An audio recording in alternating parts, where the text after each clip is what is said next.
ভাই, আসসালামু আলাইকুম। ওয়ালাইকুম আসসালাম। আজকে কোন মেশিন নিয়ে কথা বলবো? আজকে আমরা ব্রুশ কাটার মেশিন নিয়ে হাজির হয়েছি কাস্টমারদের ব্রুশ মাঝে। কাটার মেশিন অর্থাৎ ধান এবং ঘাস কাটার মেশিন নিয়ে হাজির হয়েছি। আচ্ছা, তো ভাই এই মেশিনটা কারা ব্যবহার করে?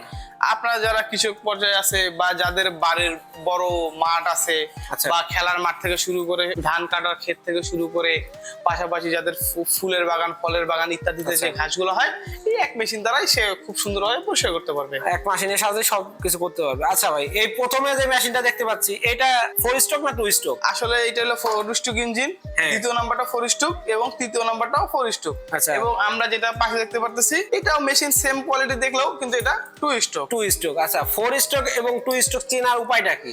4 স্ট্রোক এবং 2 স্ট্রোক চেনার সবচেয়ে সহজ উপায় হলো 4 স্ট্রোকের ক্ষেত্রে আমাদের যে মোবিল চেম্বার এবং তেলের চেম্বারটা আলাদা হয়ে থাকে। যেমন 4 স্ট্রোকের এটা হলো আপনার তেলের চেম্বার এবং তেলের অপোজিট পাশে যে আমরা একটা দেখতে পারতেছি এটা হলো আপনার মোবিল চেম্বার। আর 2 স্ট্রোকের ক্ষেত্রে সচরাচর আপনার এরকম তেলের চেম্বার থাকে, তেলের চেম্বার থাকে, কোনো মোবিলের চেম্বার, মোবিলের কোনো আলাদা চেম্বার নাই। আর আপনার 2 স্ট্রোকের ক্ষেত্রে তেলের সাথে মোবিলটা মিক্স করে দিতে হয়, তেলের সাথে মোবিলটা মিক্স করে একসাথে এক জায়গায় দিতে হয়। জি। তো এই মেশিনটায় আপনার 1 লিটার তেলে কতক্ষণ চালাতে পারবে একটা কৃষক? আপনার 4 স্ট্রোকের ক্ষেত্রে যদি হয় তাহলে আপনার 1 লিটার তেলে আপনার 1.5 থেকে 2 ঘন্টা চালাতে পারবে। 1.5 থেকে 2 ঘন্টা চালাতে পারবে। 2 স্ট্রোকের ক্ষেত্রে মানে আরো কম চালাতে পারবে, আপনার 1 ঘন্টা হয়তো 1 ঘন্টার একটু বেশি চালাতে পারবে। আচ্ছা, তো যদি কোনো গ্রাহক বা ক্রেতা মেশিনটি নিতে চায় আপনি 2 স্ট্রোক সাজেস্ট করবেন নাকি 4 স্ট্রোক সাজেস্ট করবেন? আপনার 4 স্ট্রোক আমি সাজেস্ট করবো, কারণ আপনার 4 স্ট্রোকের ক্ষেত্রে আপনার সমস্যাটা খুব কম হয়। যেমন আপনার মোবিলের চেম্বার যেহেতু আলাদা, তেলের চেম্বার আলাদা, সেক্ষেত্রে মোবিলেও তেলের ঝামেলাটা হয় না। আর 2 স্ট্রোকের ক্ষেত্রে আপনার তেলের সাথে যেহেতু মোবিলটা মিক্স করতে হয়, তেলের সাথে একটু মোবিলটা কম বেশি হলেই আমার 2 স্ট্রোকটা ইঞ্জিন সিজ করে বা রিং পিস্টন ফেসে যায়।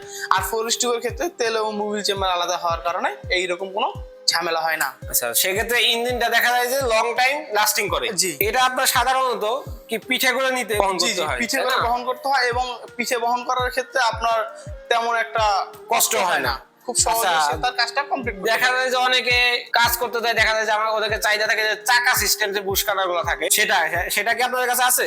জি। আচ্ছা, এই চাকা বুশ কাটার এটার সুবিধাটা কি আপনার? এটা সুবিধা হলো এটা এই মেশিনটা আপনার কাঁধে নিতে হয় না।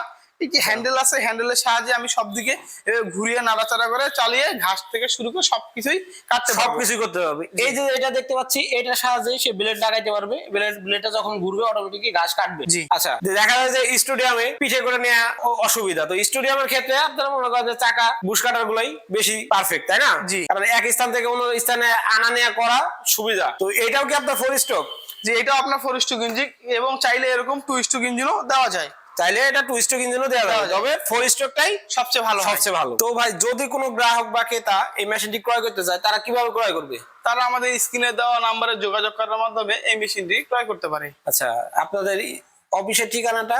আর যারা আমাদের অফিসে এসে মেশিনটি ক্রয় করতে চায় তারা আমাদের অফিসে এসেও ক্রয় করতে পারে। আমাদের অফিসের ঠিকানাটা হলো বগুড়া বনানী শাহজাহানপুর ফুলতলা ফটকি ব্রিজ মাদ্রাসা মার্কেটের 2য় তলা এবং আমাদের হেড অফিসটা হলো ঢাকা এয়ারপোর্টের পূর্ব পাশে নদ্দাপাড়া বৈশাখী মোড়। তো যদি কোনো গ্রাহক বা ক্রেতা মেশিনটি ক্রয় করতে চান তারা অবশ্যই ভাইয়ের দেওয়া ঠিকানায় এসে দেখে শুনে জিনিসটি ক্রয় করতে পারেন। পরবর্তী কোনো ভিডিও নিয়ে আপনাদের মাঝে হাজির হবো। সেই পর্যন্ত আমাদের চ্যানেলটি সাবস্ক্রাইব করে পাশে থাকা বেল আইকনটি অন করে রাখুন, যেন পরবর্তী কোনো নতুন মেশিনের ভিডিও ছাড়লে সর্বপ্রথম আপনার কাছে নোটিফিকেশনটা পৌঁছে যায়। সে পর্যন্ত ভালো থাকবেন, সুস্থ থাকবেন। আসসালামু আলাইকুম।